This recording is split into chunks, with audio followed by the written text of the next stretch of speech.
we want our kids to grow up strong and kind and caring.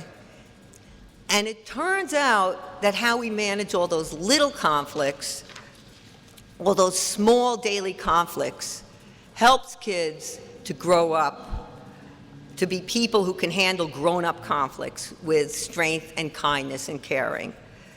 I think when people see the title of my mom's book, How to Talk So Kids Will Listen, they're thinking, like, yeah, I want that.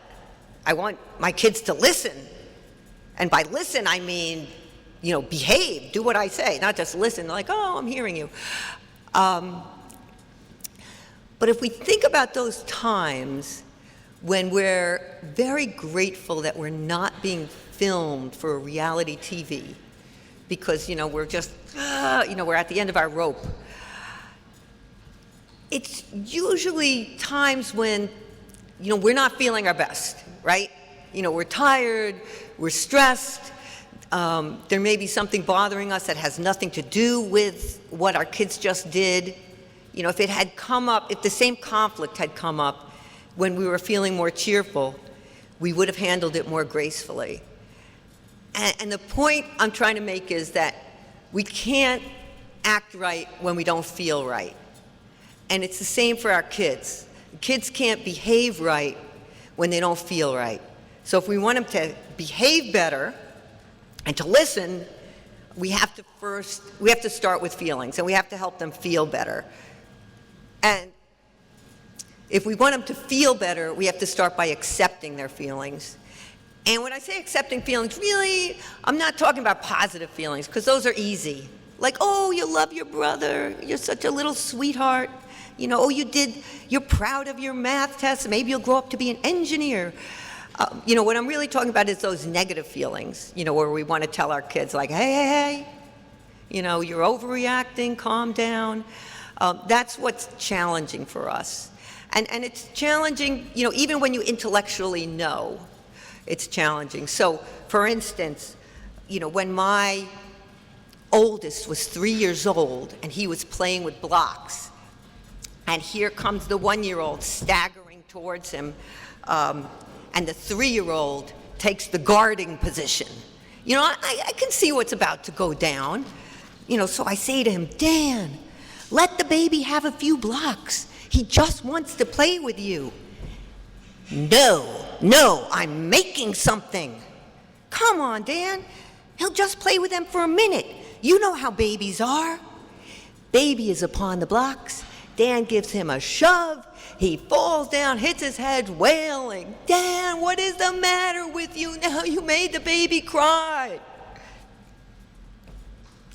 Okay, so not quality time. The good thing about being a parent is you always get another chance. You don't have to worry that your child will never misbehave again and the moment will be lost forever. So this particular scenario recurred hundreds of times. So I have plenty of time to plan my new approach. So here's me in a better moment. Dan's guarding the blocks. Baby's approaching. No. Oh no, here you are working on something special and the baby's coming to grab it. How frustrating. Dan says, here. And he sprinkles blocks on the floor around him like putting a little circle of dust that a vampire can't cross. And then he takes his blocks and he puts them on the table. Wow, you figured out how to make that baby happy without pushing him. So, why was it so hard for me to do that? To just accept his feelings?